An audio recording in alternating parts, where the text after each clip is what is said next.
여러분, 지금 이 순간에도 전 세계에서는 조용하지만 엄청난 전쟁이 벌어지고 있습니다. 총도 칼도 없는 전쟁.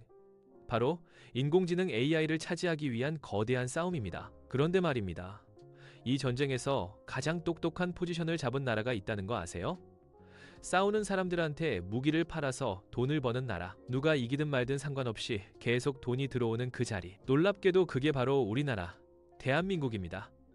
어떻게 그게 가능하냐고요? 지금부터 그 비밀을 파헤쳐 보겠습니다. 마이크로소프트, 구글, 아마존, 이 빅테크 거인들이 지금 얼마나 미친 듯이 돈을 쏟아붓고 있는지 아십니까? 아마존은 향후 15년간 무려 200조 원을 데이터 센터에 투자한다고 선언했습니다. 200조. 이게 한 회사 얘기입니다. 마이크로소프트와 구글도 매년 수십조씩 태우고 있죠. 근데 여기서 재밌는 게 뭔지 아세요?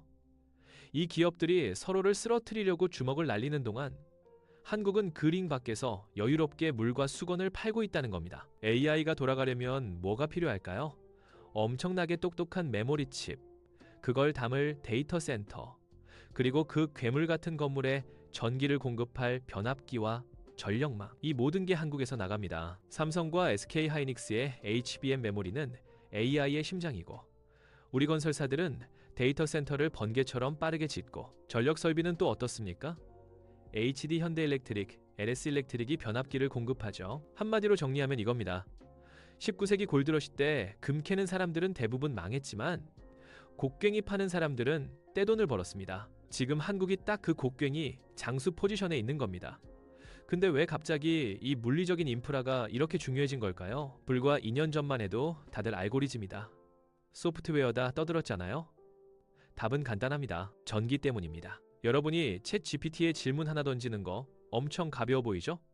그 뒤에서는 상상도 못할 전기가 불타고 있습니다. 국제에너지기구 자료를 보면 2022년 전 세계 데이터 센터가 쓴 전력이 460테라와트시. 이게 대한민국이 1년 동안 쓰는 전기랑 비슷한 양입니다. 그런데 이제부터가 진짜 문제입니다.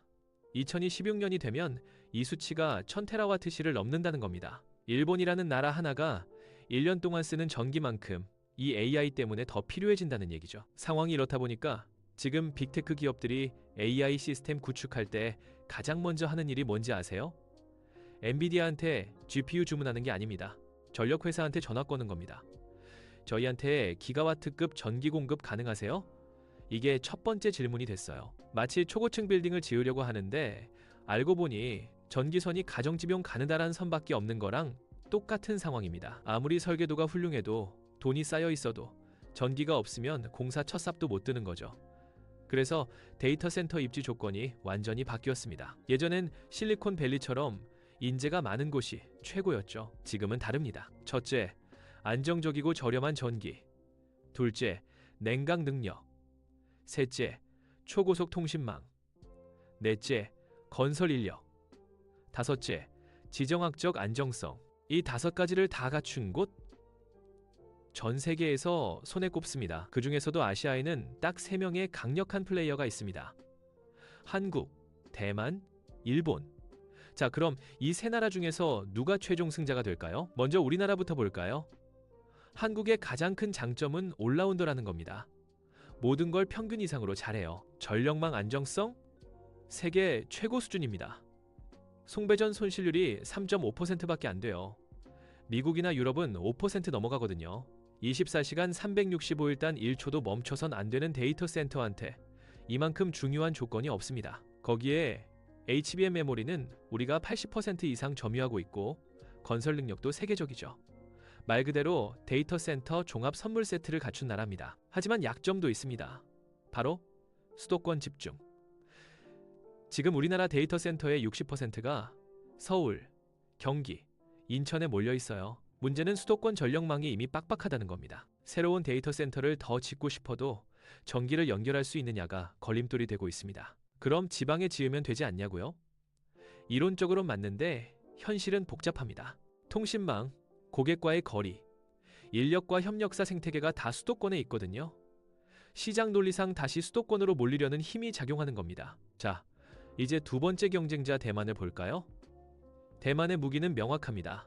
세계 반도체 시장의 60%를 장악한 TSMC, AI 칩 공장이 바로 옆에 있다는 건 엄청난 메리트죠. 하지만 치명적인 약점이 두 개 있습니다. 첫째, 양안 갈등이라는 지정학적 리스크. 둘째, 전력과 물 문제입니다. 실제로 대만은 2021년, 2012년에 대규모 정전 사고가 있었어요. 2021년엔 가뭄으로 제한 급수까지 했고요. 1초도 멈춰선 안 되는 데이터 센터한테 이보다 끔찍한 악몽은 없습니다. TSMC라는 강력한 무기가 있지만 그걸 휘두를 환경 자체가 불안정한 거죠. 마지막 세 번째 주자, 일본입니다. 일본의 가장 큰 강점은 정부의 파격적인 지원입니다. TSMC 공장 유치에 보조금을 쏟아붓는 등 국가적 총력전을 펼치고 있죠. 홋카이도처럼 넓고 서늘한 지역도 많아서 냉각에도 유리합니다. 하지만 일본도 고민이 있습니다.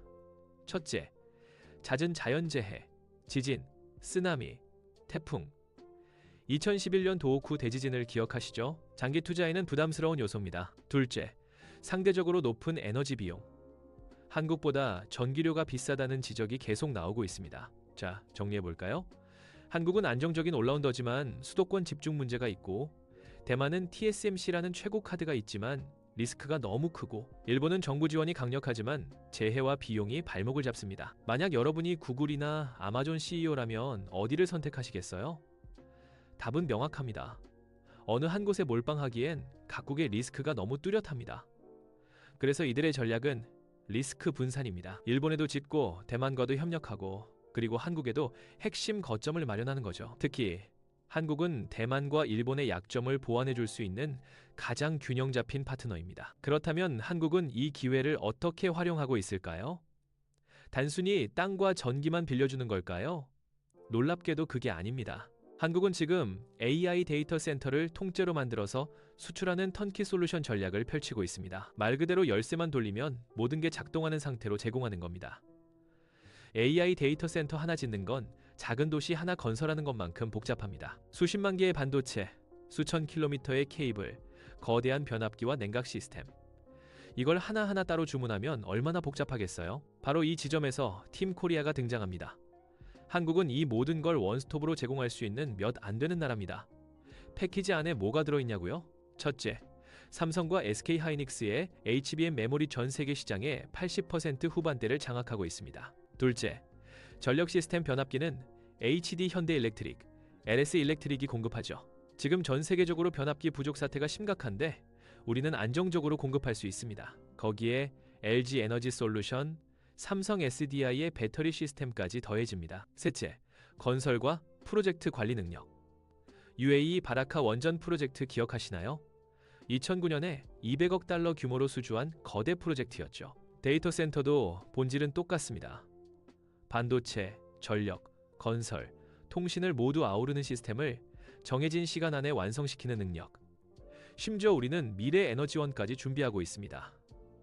데이터 센터 옆에 소형 원자력 발전소, 즉 SMR을 지어서 전기를 직접 공급하는 모델이죠. 두산 에너빌리티가 이 분야에서 글로벌 협력을 확대하고 있습니다. 여러분 잠깐만요.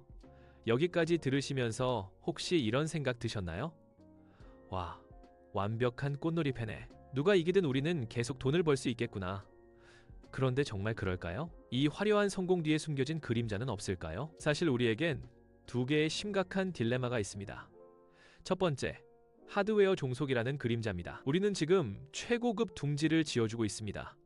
그 안에는 HBM이라는 고급 사료와 변압기라는 튼튼한 울타리도 있죠. 하지만 정작 그 둥지 안에서 매일 황금알을 낳는 거위, 즉 AI 플랫폼과 소프트웨어, 그리고 거기서 나오는 막대한 데이터의 주인은 누구일까요? 바로 구글, 마이크로소프트, 아마존입니다. 우리는 둥지를 지어주고 사용료를 받지만 그들은 그 안에서 나온 황금으로 또 다른 사업을 만들고 생태계를 지배합니다. 스마트폰 시대를 떠올려 보세요. 수많은 한국 기업들이 세계 최고의 부품을 만들었지만 결국 가장 큰 부가가치는 운영체제라는 플랫폼을 장악한 애플과 구글에게 돌아갔습니다. 하드웨어 공급에만 집중하다 보면 우리는 AI 시대의 규칙을 만드는 설계자가 아니라 그들이 만든 규칙에 따라 움직이는 고급 하청업체로 남을 위험이 있습니다.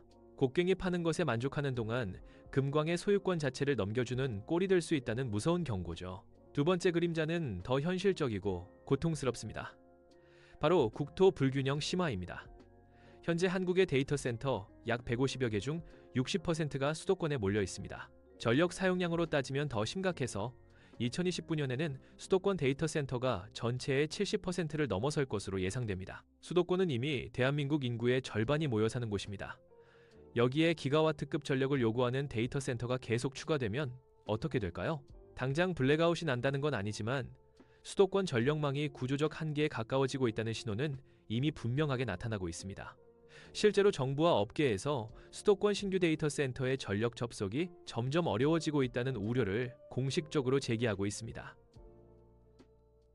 문제는 여기서 끝이 아닙니다. 데이터 센터가 수도권에 집중될수록 AI 산업의 고부가 가치 일자리와 인프라 혜택은 수도권에 머무는 반면 그 막대한 전력을 생산하기 위한 발전소와 송전 설비는 지방에 건설되는 구조가 고착화됩니다. 안정적인 전력 공급을 위해 원자력이나 대규모 발전 설비가 필요하다는 논의가 이어지고 있지만 이걸 수도권에 짓자고 하면 선뜻 동의할 사람이 많지 않겠죠. 결국 전력 생산의 부담과 위험은 지방이 떠안고 산업의 과실은 수도권이 가져가는 구조가 반복되는 겁니다. 태양광이나 풍력은 어떨까요?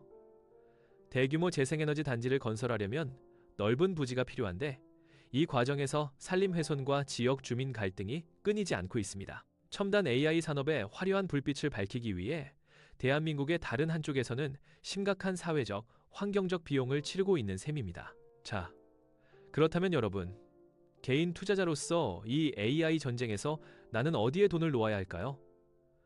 요즘 AI 하면 가장 먼저 떠올리는 기업들이 있죠. 엔비디아, 마이크로소프트, 구글. 이 기업들은 전 세계에서 가장 많이 검색되고 언급되는 AI 대표주자들입니다. 하지만 한 발짝 물러나서 보면 이들은 모두 AI 경쟁의 최전선에 있는 플레이어, 즉 광부에 가깝습니다. 엔비디아는 GPU를 만들고 마이크로소프트와 구글은 AI 서비스를 플랫폼으로 확장하고 있죠. 이들은 성공하면 엄청난 수익을 가져갈 수 있지만 동시에 기술 변화와 경쟁, 비용 부담이라는 리스크도 함께 짊어지고 있습니다. 그런데 AI가 치열하게 돌아가는 동안 조용히 주목받는 또 다른 축이 있습니다.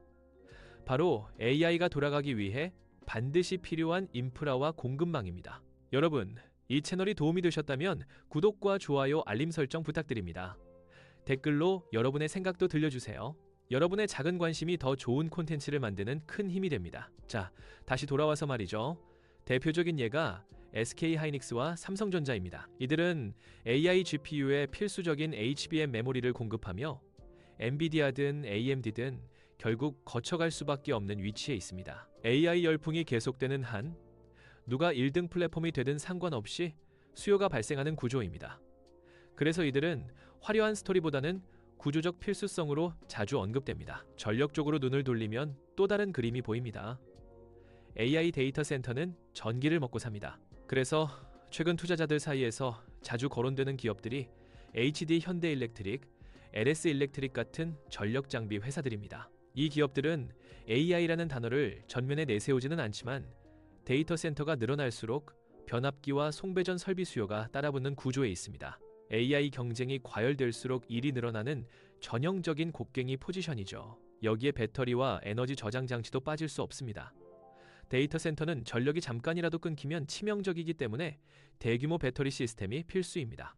이 흐름 속에서 LG 에너지 솔루션, 삼성 SDI 같은 배터리 기업들도 AI 인프라 확대의 간접 수혜주로 자주 언급됩니다. 조금 더 넓게 보면 데이터 센터 자체를 보유하고 운영하는 기업들도 있습니다.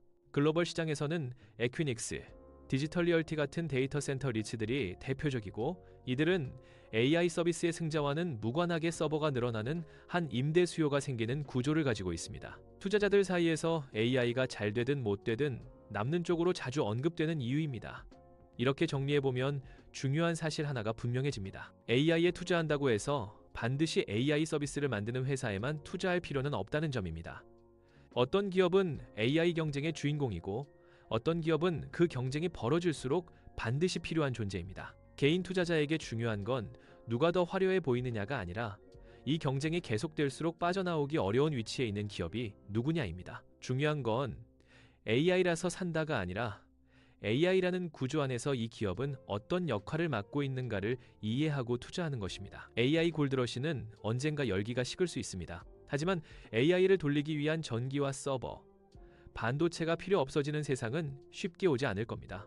그렇다면 이제 질문은 이것 하나입니다.